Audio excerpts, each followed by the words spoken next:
Duman satsa.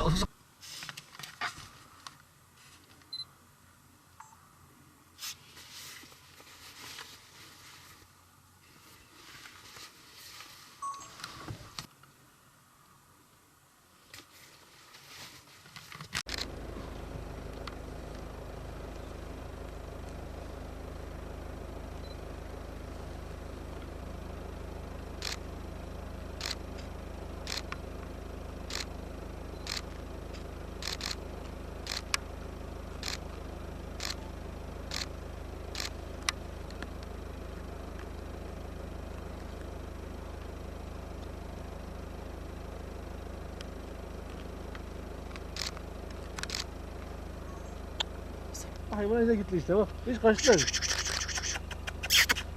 Ula baba orada bir tane daha var ha. Hani? Biz o da ayrıldı onlar.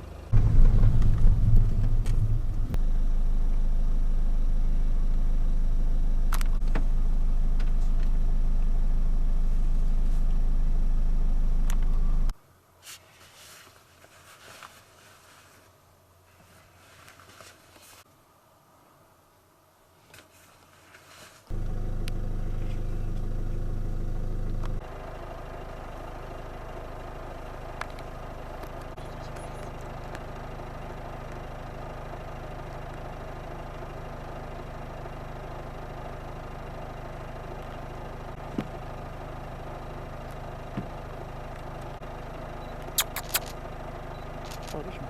Uslu olur. O yüzüne.